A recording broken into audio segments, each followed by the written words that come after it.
So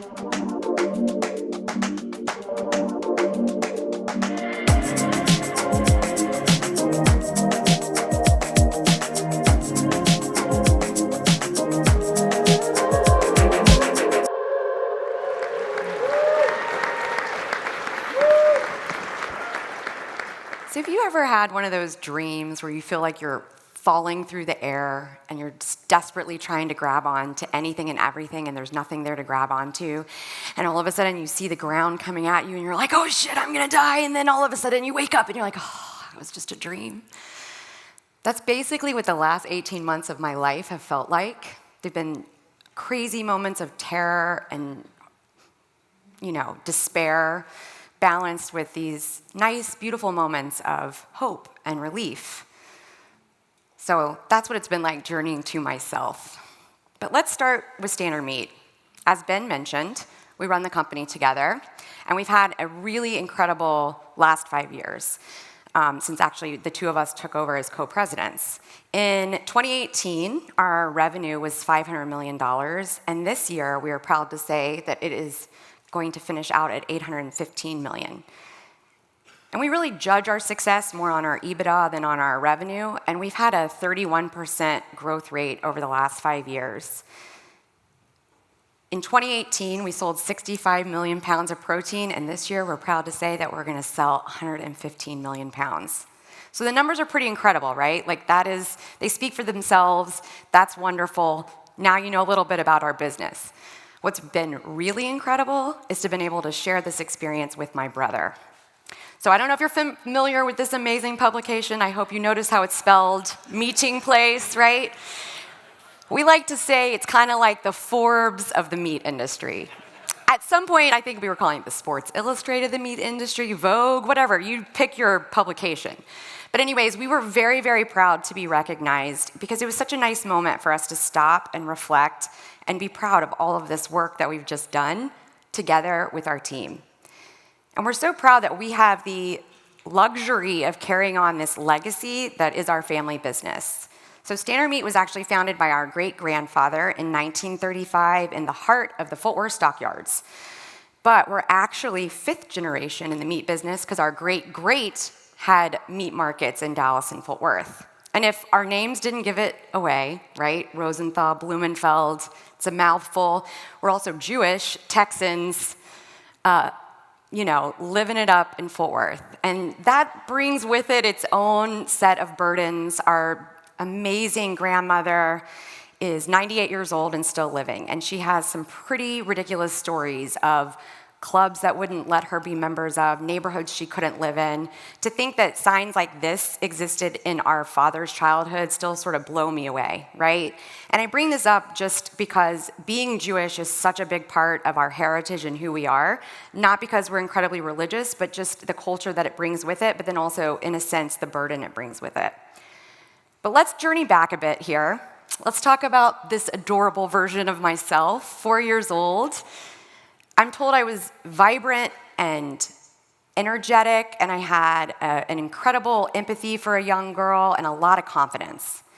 But I don't remember this version of myself, and I've tried really, really hard, dig in and pull up those memories, and they just don't come up.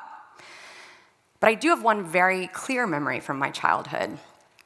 So I was in 7th grade, and my friends and I decided that we were going to be cheerleaders, and we were so excited because they were the coolest, and we did all the clinics together and all the practices, and I remember the night before tryouts, we all slept together and did our hair and got all ready, and we get up to the gym, and I've been in this gym, a million times, but I remember stepping in by myself, and it just was so big.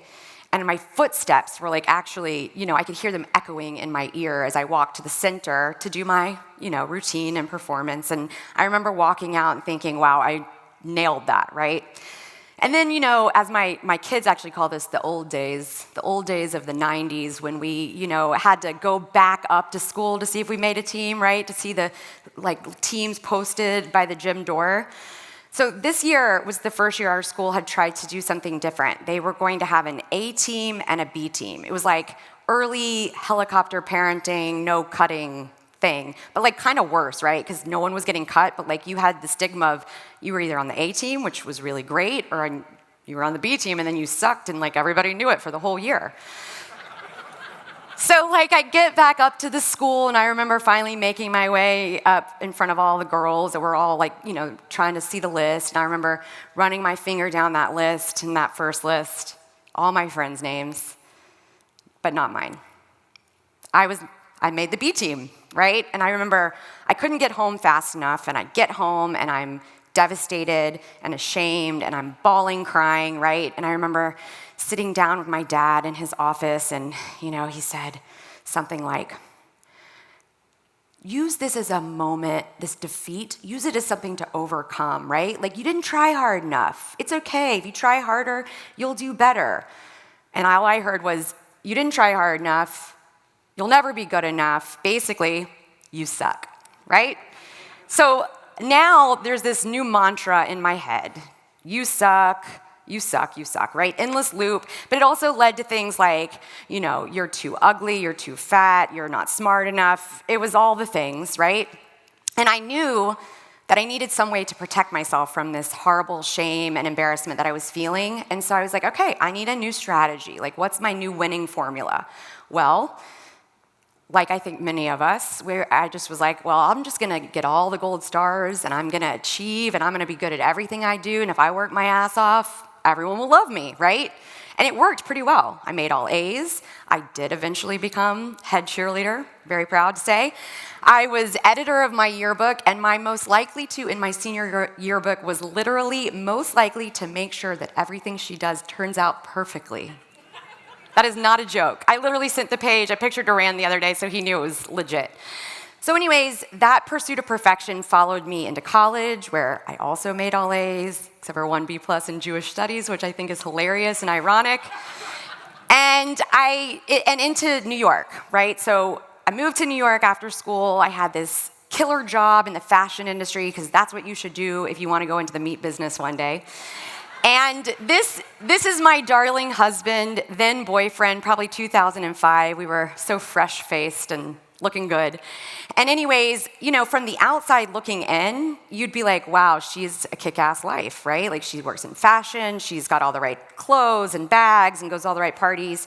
But all that pressure and like inner critic shit, right, that I had been putting on myself up until this point was starting to make me crumble on the inside. And I started having terrible panic attacks, and I would get these really bad migraines, and I'd have to like take naps under my boss's desk because I had used all my sick days, right? And it got bad. And my then boyfriend said to me, Ashli, would you consider therapy? And I was like, hell no, therapy is for weak losers. But like a few months after that, when things were still pretty screwed up, I was like, okay, what do I got to lose? Let's give therapy a go, right? So I find this little cute lady on the Lower East Side, and she'd crawl into her big Eames chair, and I'd sit on the couch, and I would just start crying, bawling, talking about my childhood and trauma and drama and my brother and sister and parents and all the stuff you do in therapy. And, she'd say like, interesting, tell me more, right? So it was pretty much just me talking. And, I would leave there and I would feel like much lighter, right? Like I had a weight lifted off of me. But then like the weeks would go by and it'd be time for my next appointment and I felt really heavy again, right? So it's kind of this like endless loop of relief and then despair, right? Kind of like the last 18 months. So anyhow, I moved back to Fort Worth, and probably 2 years after I moved home, I was seeing a psychiatrist then, because now, of course, I was also on all the drugs. And the psychiatrist says to me at an appointment, Ashli, I'm retiring, and I don't know of any other good psychiatrist, so I'm just gonna give you your file, and you can just give it to your next doctor. And I'm like, I should definitely not open this, but like, who the hell's not gonna open it, right? So I open it, and it's like horrible. Right? I don't remember what it said, but it was something like, we'll need lifelong medication and, indefinite psychotherapy. And I was like, well, shit, right? But anyways, I really didn't know what else to do, so I just stuck with it. And, 20 years go by. And then I meet this like massive, awesome, kick-ass, badass businesswoman, Elise, who's sitting right here in front of me. And we're having one of our monthly breakfasts. We met through YPO, and we're, just trying to help each other out in the world, and I'm telling her some of my stories, and she says, Ashli, I think what you really need is STAGEN. Like, it really helped me professionally and personally. And I was like, well, if it worked for this badass, then I'm in, right? So I immediately just sign up for the ILP, and I had an incredible experience, right? And it was almost like the ILP was offering me this beacon of light, like this lighthouse, guiding a path for me towards growth that I didn't know it was possible for me or existed. And it was just an incredible experience. And I remember as it was winding down, I talked to my coach, Paul Andritis, and I was like, Paul, I'm not done. I don't know what to do. What do I do next? He said, oh, have you heard of the Advanced Leadership Program, the ALP? That might be really great for you. And I was like, all right, sign me up. Which this time I definitely should have asked more questions than I asked the first time around. I did have a Zoom with Vid, but I got off that call and I still had no idea what the hell it was. But I knew I liked Vid, and I knew that I needed to spend more time with him, right? So anyways, the ALP is also called the Dragon's Gap, right? I think this was in one of our videos yesterday. It's like ancient map makers would draw dragons in areas that were yet to be explored to be like, danger, be careful, only bring your ship here if you're really brave. And that's what it's asked of me, right? It's asked me to be super brave and to explore these deep, dark waters of my soul. And honestly, I don't know really what it is that works and why it feels so magical. I once heard the ALP described as weird shit that works. And honestly, that's as articulate as I can get about the ALP. But to give you a little bit of why is it that I feel so safe and comfortable to share in a different way in this space than I ever have before? Well, I'll tell you this quick story. It was an early call, and it was the whole group on, and actually Coach Paul was a student in the ALP, so that's not intimidating at all, right? One of your coaches is now learning alongside you, and I remember he was giving this beautiful talk on comparing his life to a river, and it was twists and turns and calm parts and rapids and all this. It was beautiful, like art. And then he finishes and Vid goes, Ashli, is there anything you want to share? And I was like, shit, Vid. First of all, I can't go after that. And secondly, I'm really struggling to focus on this call about focus because I'm really hungry and I'm tired and I might have had too much wine last night.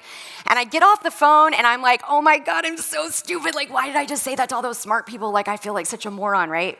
And a couple of days later, I'm on one of my coaching calls with my coach, Wes Rosacker, and he's like, Ashli, your share was so beautiful. And I'm like, what in the hell? I said I was hungry. He goes, no, I don't think you understand. There's something so beautiful in this honesty and your willingness to just show up as you are. There's some wisdom there. There's a lot of maturity, and I don't think your self-image is caught up to that. So I was like, okay, wow, And for whatever reason, this feeling of acceptance and appreciation that I was getting from these people gave me the courage to start digging into stuff as I'd never had before. And I was even willing, can I question that mantra? You suck, can I question that? Maybe. So Wes and I start working together, and it's almost like these little Russian dolls, right? We'd explore this one part of me, and it would pop open to reveal some other part, and it was, all my habits and my patterns and my protectors, and, it was hard work, right? And I only knew how to be the person that lived within that protection or that armor, right? I only know how to be an obsessive perfectionist, I only know how to have a massive fear of abandonment and rejection, and I don't know how to be without that, right? But I also know that this armor was starting to feel really heavy, and it was weighing me down. And maybe at 41 I didn't need the same protections that I needed at 11, but there was something about saying I did need that once in my life, and it's okay that they're there, and it's also okay to maybe shed them. So of course I did what any achiever would do. I read every single book, I did all this homework, and I worked, and nothing was happening, and I was like, what the hell? And Wes was like, no, that's not how transformation works. You have to be patient and just lean into it. And I was like, I don't even know what that means. I don't know how to do that, right? I was like, can't you just fix me, right? You guys are gurus and Yodas, and can't you just fix me? And he says, oh, Ashli, maybe you don't need to be fixed, right? Maybe nothing's broken. Maybe all these little cracks, maybe that's what lets the light come through and makes you the beautiful person that you are. And it was I don't know, something in the way we were able to work together where I finally was just like, hell, I'm gonna take a leap of faith, right? And I let go of one trapeze and I was trying really hard to get to the other, and I have not gotten there. And I'd like to say it was like slow-mo, floating, beautiful, but I am falling, and it is terrifying, and it hurts. And I think my husband wishes I took that blue pill or just never even started going here because I'm such a crazy person right now. And it's super disorienting, right? To like listen to your heart and not your head. It's the hardest thing I've ever done. And I'm so far outside of my comfort zone now, there's like no turning back. But also, there's no turning back because I know why I need to do this work. I was sitting with my beautiful 11-year-old daughter, Eleanor, and my son, William, who's 9, and I was telling them to just be their badass little selves. Hopefully I didn't say it that way, or my son would make me like pay $1 to him. But anyways, like, I was looking at them and I was like, you guys just are so awesome. Be yourselves, unconditionally love yourselves, and get out there and just live life. Because if you try to be someone else, then we all suffer because we don't get to enjoy the you in this little world that you get to be in, right? And then I thought to myself, man, I'm a hypocrite, right? Like, I can't love myself unconditionally. How can I ask that of my children?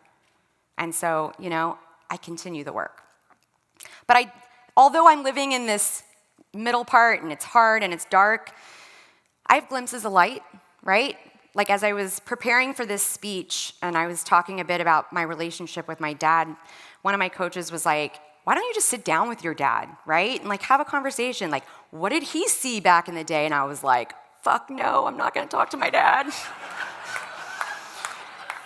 I was like, for 30 years, I've been trying to make him really proud of me, and he's so proud of me right now, like this businesswoman and this wife and mother, and he is like, thinks I am amazing. Like, why the hell would I remind him of this shittier version of myself, right? But a couple weeks go by, and obviously that was the 11-year-old in me talking, and at this point I was like, maybe I could. I'm now coming from a place of being 41, and I sit down with him, and we have this beautiful conversation about his stories and my stories, and that's just what they were. They were just stories. And it was so freeing and liberating and such a monumentous moment in our relationship, and it was really beautiful. And I just encourage you all to have those tough talks because they're so worth it, right? So anyways, here I am. I'm in the middle of this mess. I wish that I was this lady carrying her lantern, by herself. But sadly, I am incredibly dependent still on this community, really, on STAGEN, on my guides to hold my hand and walk this path with me, right? Because I'm not ready to do it on my own yet. Although I have the moments of light, I have a lot of moments of darkness too. So I'll share this quote. Our deepest fear is not that we are inadequate. Our deepest fear is that we are powerful beyond measure. It is our light, not our darkness, that most frightens us. So in the meantime, while I'm living in this middle space, I'm gonna try really hard to just be and to enjoy and to be in the moment and to embrace this precious, beautiful, only life that I get to live. And hopefully one day I can pick up that lantern and I can carry it myself, and maybe if I'm lucky, I can even light the path for others. Thank you.